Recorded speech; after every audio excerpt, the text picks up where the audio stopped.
தஞ்சை பெரிய கோவிலில் ஐப்பசி பௌர்ணமியை முன்னிட்டு தென்கைலாய வலம் 5000க்கும் மேற்பட்டோர் பங்கேற்பு. தஞ்சை பெரிய கோவிலை சுற்றி சுமார் 3 கிலோமீட்டர் தொலைவிற்கு கிரிவலம் தொடங்கப்பட்டு திருக்கைலாய வீதி வலம் தொடங்கி நடைபெற்று வருகிறது.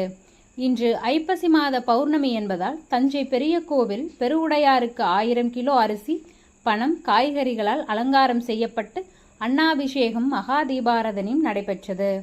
இதனைத் தொடர்ந்து தஞ்சை பெரிய கோவில் சுற்றுவட்டார பாதையில் உள்ள திருக்கைலாய வலத்தில் பக்தர்கள் வலம் வந்தனர்.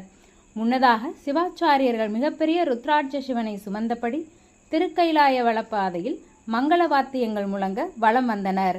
உடன் தஞ்சை மாநகராட்சி மேயர் உள்ளிட்ட 5000க்கும் மேற்பட்ட பக்தர்கள் சிவகோஷங்களை எழுப்பியவாறு வலம் வந்து சுவாமி தரிசனம் செய்தனர்.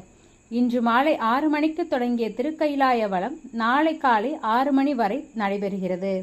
இதில் தஞ்சை மட்டுமல்லாது பல்வேறு மாவட்டங்களில் இருந்தும் ஆயிரக்கணக்கான பக்தர்கள் திருக்கைலாய வலத்தில் கலந்து கொண்டனர்.